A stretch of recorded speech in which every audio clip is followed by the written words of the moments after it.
सदीज़-उ-तकरीम उलमाए सुन्नत बिलखुसूस उस्ताज़ व असातिज़ा हज़रत अल्लामा मौलाना क़ारी इस्नाद रज़ा साहिब क़िबला दामज़िल्लहुल अली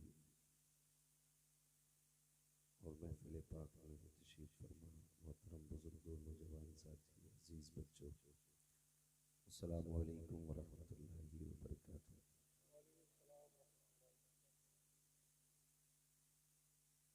अल्हम्दुलिल्लाहि रब्बिल आलमीन वल आक़िबतु लिल मुत्तक़ीन वस्सलातु वस्सलामु अला रसूलिहिल करीम अम्मा बअद फ़अऊज़ु बिल्लाहि मिनश शैतानिर रजीम बिस्मिल्लाहिर रहमानिर रहीम हुन्ना लिबासुल लकुम व अंतुम लिबासुल लहुन्न आमन्तु बिल्लाहि सदक़ल्लाहु मौलाना अज़ीम व सदक़ रसूलुहुन नबियुल उम्मियुल मुतीउन नबीयुल मुईनुल करीम व नहनु अला ज़ालिका लमिनश शाहिदीन व शाकिरीन अल्हम्दुलिल्लाहि रब्बिल आलमीन। या खुदा बहरे जनाबे मुस्तफ़ा इमदाद कुन या रसूल अल्लाह अज़ बहरे खुदा इमदाद कुन या शहीद करबला या दाफ़िए करबला गुलरुखा शहज़ादे गुलकुबा इमदाद कुन गौसे आज़म बमने बेसरो सामा मददे क़िबलाए बी मददे काबे इमा मददे बगिरदाबे भला उफ्ताद कश्ती मदद कुन या मुईनुद्दीन चिश्ती क़ादरी यमना रहे या गौसे आज़म मीज़नम दमज़ शेख अहमद रज़ा खां कुतुब आलम मीज़नम बलगल उला बिकमालिही कशफ़त तुजा बिजमालिही हसूनत जमीअ ख़िसालिही सल्लु अलैहि व आलिही। करूँ तेरे नाम पे जाँ फ़िदा न बस एक जाँ दो जहाँ फ़िदा दो जहाँ से भी नहीं जी भरा करूँ क्या करोड़ों जहाँ नहीं। जिसको अपने नबी से जितनी मोहब्बत की उम्मीद हो उतनी ही आवाज़ के साथ रसूल और आले रसूल की बारगाह में दुरूद व सलाम की तालियां निछावर कर लें। पढ़ें बावाज़ बुलंद अल्लाहुम्मा सल्लि अला सय्यिदिना व शफ़ीइना व नबीना मौलाना मुहम्मदिन मअदिल जूद वल करम व आलिहि व अस्हाबिहि व बारिक व सल्लिम सलातु व सलामुन अलैका या रसूलल्लाह सल्लल्लाहु अलैहि वसल्लम।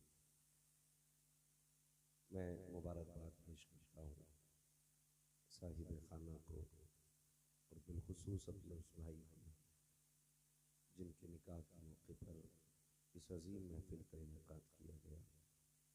यकीनन ये अच्छी तालीम और अच्छी परवरिश का नतीजा है कि ऐसे माहौल में भी जबकि दुनिया नाचने गाने को बाइस फ़ख्र महसूस करती है, उस दौर में भी दुनिया वालों के ख़िलाफ़, उनकी फ़िक्र के ख़िलाफ़, उनकी सोचों के ख़िलाफ़ इस महफिल को मुनक़्क़िद किया गया और ये जहन दिया गया नौजवानों को कि शादियाँ गानों के साथ नहीं होती हैं, शादियाँ नात के तरानों के साथ हुआ करती हैं। अल्लाह ताला हमारे इस भाई की उम्र में बेपनाह बरकत अता फरमाए और ज़िंदगी को हर परेशानी हर आफत से मौला महफूज ममून फरमाए और इस जोड़े से जो भी नस्ल परवान चढ़े मौला उस नस्ल को हुजूर का सच्चा आशिक बनाए। यकीन करें ज़िंदगी बहुत थोड़ी है, बहुत कम वक्त है। उठते बैठते चलते फिरते जनाजे दिखाई देते हैं। कभी खबर आती है फलां का इंतकाल हो गया तो कहते हैं यार अभी तो मेरी बात हुई थी, कुछ दिन पहले तो मुलाकात हुई थी। तो ज़रूरी नहीं है कि अल्लाह सबको हाजी साहब की तरह लंबी उम्र दे। ये भी हो सकता है कोई जवानी में चला जाए, कोई बुढ़ापे में, कोई बचपन में, कुछ नहीं पता कब ये सांसें साथ छोड़ दे। जिंदगी में ऐसा कुछ मत करना जो कब्र में मुस्तफ़ा से मुँह छुपाना पड़े। कोशिश ये करना कोई ऐसा अमल करके जाना है कब्र में हुजूर आए तो हुजूर हमें देख के मुस्कुराए, हम हुजूर को देख के मुस्कुराए। ये कोशिश करनी है कि हम हुजूर को देख के मुस्कुराए, हुजूर हमें देख के मुस्कुराए। और वही कामयाब जिंदगी है और वही शान वाली मौत। अजीज़ान मिल्लत इस्लामिया, अभी आपने हज़रत अल्लामा मौलाना सनात रज़ा साहिब क़िबला से बड़ी नासिहाना गुफ्तगू समाअत की। भाई राशिद रज़ा मरकज़ी के आवाज़ का जादू भी आपने देखा। थोड़ी देर मैं बोलने की कोशिश करूँगा। यकीनन ये निकाह का मौका एक खुशी का मौका भी है, लेकिन इसके पीछे आज के दौर में कितने गम भी छुपे होते हैं। बुरा न मानना नौजवान, बस इतना समझना मैं आईना हूँ दिखाऊंगा दाग चेहरे के, जिसे खराब लगे सामने से हट जाए। एकदम कोई भी बच्चा जवान नहीं होता। शादी की उम्र आते आते तकरीबन 17-18 साल लग जाता है। और हमारी अपनी बरादरी की अपनी कंडीशन यह है कि 25 से 30 साल शादी को लग जाते हैं, जबकि फरमाया गया था बच्चे जवान हो जाएं तो निकाह जल्दी करो। हम कहते हैं अभी पैरों पे खड़ा नहीं हुआ, जब खड़ा हो जाएगा ना तब निकाह करेंगे, उससे पहले ना वो कचहरी में खड़ा हो जाता है, फिर कहते हैं ये तो सोचा ही नहीं था। मैं अपनी बिरादरी से सिर्फ इतनी गुजारिश करूंगा, बेटी हो या बेटा, निकाह में जल्दी करना। अगर हम सिर्फ निकाह में जल्दी कर दें तो बहुत सारे जो आफतें हैं, मुसीबतें हैं, उनका दरवाजा बंद हो जाएगा। तो कई परेशानियों से हम लोग बच जाएंगे। मगर फिर भी समझें 18 से 20 साल लगते हैं जवान होते होते, सेहरा बनते बनते 20 से 25 साल लग जाते हैं। इतने सारे नौजवान बैठे हैं, कल भाई भी दूल्हा बनेगा। और हम लोग जो देखते हैं ना अपने समाज में, जब भाई दूल्हा बनता है तो बहनें खड़ी होती हैं, नजरें उतारती हैं। भाई चाहे काना क्यों ना हो, लूला लंगड़ा क्यों ना हो, अपाहिज क्यों ना हो, लेकिन बहन से पूछो, सेहरा बंदे तो नजर उतारने खड़ी होती है, कहती मेरे चांद को कहीं किसी की नजर न लग जाए। माँ देखती है, कभी मुस्कुराती है, कभी रोती है। बाप है कि कभी छुप के रोता है, कभी खुल के रोता है। उससे पूछी आंसू किस चीज के, वो कहता है इस दिन का ख्वाब देखते देखते बुढ़ापा आ गया। आज रब ने वो सूरज निकाला है जिसकी किरणों ने मुझे बेटे के सर पे सेहरा दिखाया। मुझे जरा दिल पे हाथ रख के बता, कोई दुखी था जब तू दूल्हा बना था? किसी को तकलीफ थी? जाते जाते माँ ने वहां तक देखा था जहां तक तू नजर आया था।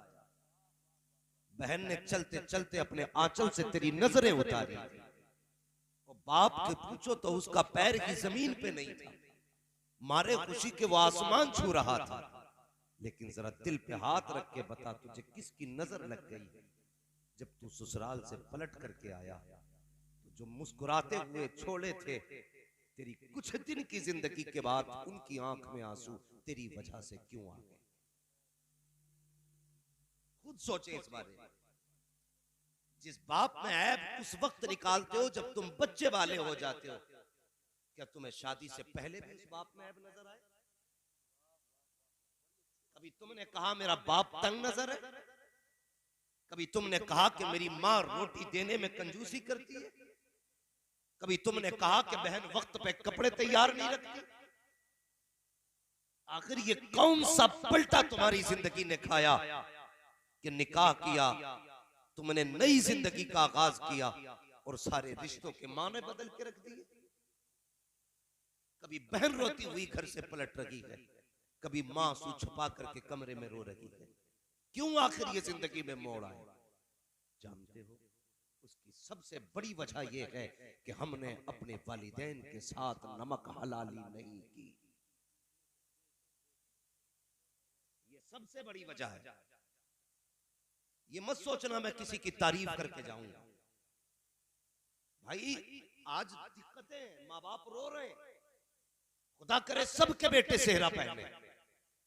नसीब वालों को अल्लाह दूल्हा बनाता है, मुकद्दर वाले हैं जो सेहरे पहनते हैं।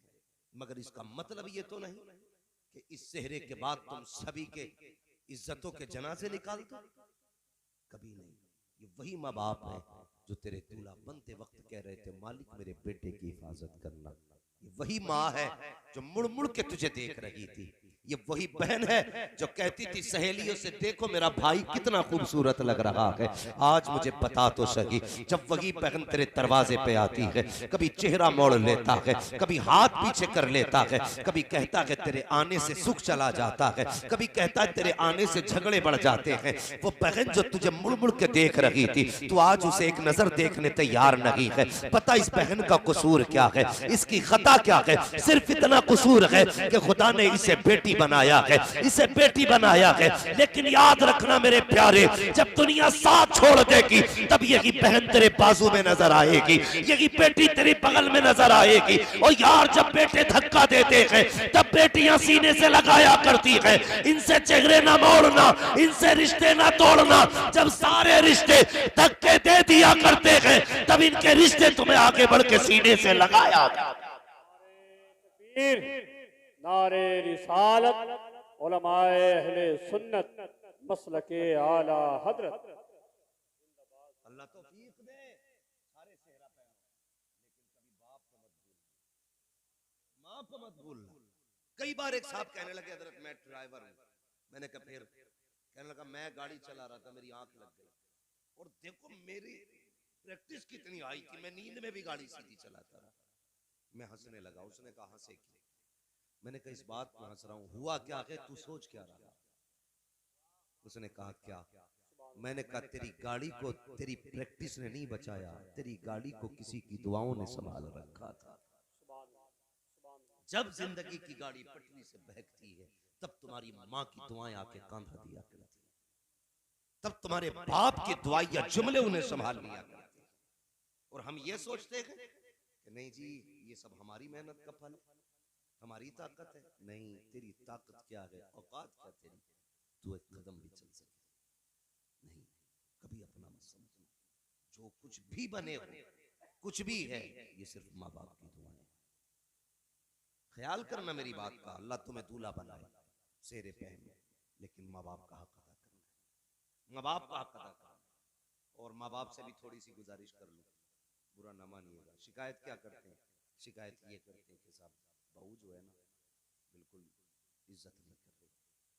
थोड़ी सी बस इतनी बात जहन में लाएं, वो एक नई जगह पे आई, भैंस पालते होंगे ना अक्सर किसान, नई भैंस अगर आती है ना तो एक दो दिन तो चारा भी नहीं खाती। क्या बात है? वो कहते डॉक्टर को दिखाओ, तो डॉक्टर कहता नहीं नया फूटा है ना तो अभी कुछ दिन हेर करे। वो जुमला होता उनका, कोई मैं तो नहीं जानता, आज तक लुगत में भी मुझे ये नहीं मिला, लेकिन उनके अपने अपने इस्तिलाहात कि कुछ दिन ये उदास रहेगी, फिर मन लग जाएगा तो ये तुम्हारे घर वाला घर के अंदर सब कुछ खाएगा। एक जानवर नई जगह से उचाट जाता है, उदास होता है, तो ये तो इंसान है।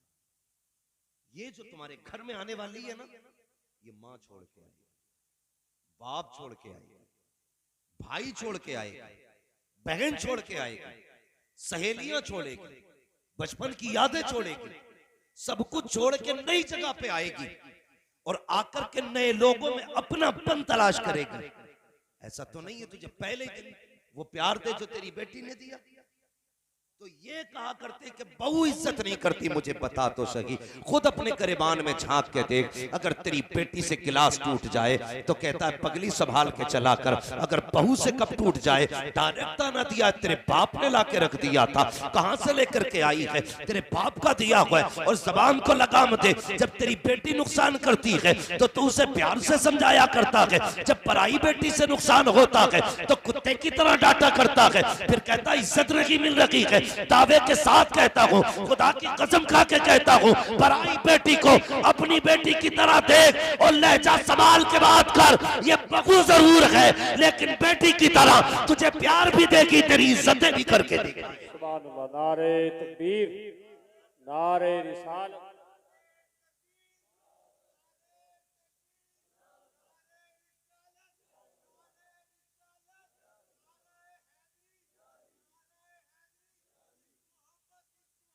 आला हजरत, आला हजरत। अल्लाह भाई उसे प्यार दो, वो अपना बाप छोड़ के आई है यहाँ, उसे बाप तलाश करना है। वो माँ छोड़ के आई है, उसे माँ तलाश करनी है। तो जब वो माँ छोड़ के आती है तो यहाँ आके उसे मिल जाता, मालूम है कौन? सास नहीं मिलती है जनाब, यहाँ मिलता CID। ये पड़ी भी रहती है ना यूं, एक आंख खुली रहती है, बहू क्या कर रही है, पूरा दिन जासूसी करेगी। शाम को बेटा आएगा, बेटे नसीब ही फूट गए। कहा क्या हुआ? कहा तेरी बीवी को तो इतनी भी तमीज नहीं है, मैंने देखा पटर पटर चप्पल बजा के चल गई, कुछ नहीं मिला, यही चलती। हाँ, हमें दामाद इसलिए अच्छे लगते हैं कि बेटियों को इज्जत देते हैं, और बेटे इसलिए अच्छे नहीं लगते क्योंकि वो अपनी बीवियों को इज्जत देते हैं। समझे मेरी बात? हाँ, हमें दामाद इसलिए अच्छे लगते हैं कि हमारी बेटी को खुश रखते हैं, बेटे इसलिए अच्छे नहीं लगते कि वो अपनी बीवी को खुश रखते हैं। यानी सब ये तो चाहते हैं कि बेटी खुश रहे, फिर ये क्यों नहीं चाहते कि दूसरे के घर की आने वाली बेटी भी खुश रहे, खुश रहे। ये दोनों तरफ से तलवारें चलती हैं। उसने कहा देखिए ऐसे चल रही थी, ऐसे बोल रही, और वो भी कम नहीं है। देखो वो कुछ दिन बर्दाश्त करती है, फितरत है इंसान की। एक थप्पड़ मारो बर्दाश्त करूंगा, 3 मारो, 8 मारो, किसी दिन जलाल मुझे भी आ गए, कहा तो मैं भी सूती दूंगा, कितने भी सीधा हूं, कहा तो हम भी रख देंगे ना। यहाँ पाँव के नीचे चूंटी दब जाती तो वो काट लेती है, ये तो तेरे बराबर की 6 फीट की है। हाँ? कब तक बर्दाश्त करेगी दुनिया भर की बुराइयां? जब वो अपने पे आती है ना तो सारे मजारों के चक्कर लगवा देती है। मगर बेटे फिर भी भूत नहीं उतरते, फिर भी नहीं उतरते भूत। हाँ, फिर भी भूत नहीं उतरते। सबसे अच्छा तरीका ये है, उसे बेटी की नियत से देख ले, वो तुझे माँ की नियत से देखने लग जाएगी। सोसाइटी को बेहतर करें, माशरे को बेहतर करें। निकाह के मामले में जो हमारे बढ़ती रसूम है, हमारे बढ़ते अखराजात है ना, इन पे कंट्रोल करें, इन पे कंट्रोल करें। बेहतर ये होगा कि कोई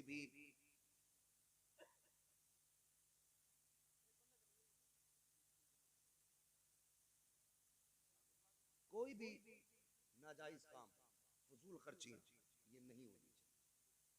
कोशिश ये करें जो हम नाजायज चीजों पे खर्च करते हैं वो अपने परिवार पे खर्च करें, अपने घर के मेंबर्स पे, अपने लोगों पे खर्च करें। ये हमारी और आपकी जिम्मेदारी है। कोशिश ये किया करें कि हालात को ज्यादा से ज्यादा बेहतर किया जाए। ये जो जहेज के नाम पे और रुपए पैसे के नाम पे झगड़े फसाद होते हैं, इन सारी चीजों को बंद करो, सादगी के साथ जिंदगी गुजारो। जिंदगी जितनी सादा होगी अल्लाह उतनी ही बरकतें अता फरमाएगा, अल्लाह उतनी ही बरकतें अता फरमाएगा। बस जिंदगी सादगी के साथ गुजारे। दूसरे की बेटी को अपनी बेटी समझे, उसे घर में अपनी बेटी की तरह रखें, उसकी गलतियों पे पर्दा डालें। उसे महसूस होना चाहिए कि मैं जंगल में नहीं आई हूं, अपनों के बीच आई हूं। कोई गलती भी हो जाती है तो ये बेटी समझ के मुझे माफ कर देते, फिर वो तुम्हें बाप समझ के इज्जत देगी, तुम्हें माँ समझ के इज्जत देगी, तुम्हें अपना समझ के प्यार देगी, मोहब्बतें देगी।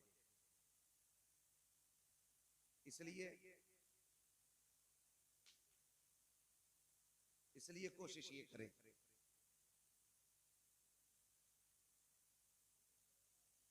भाई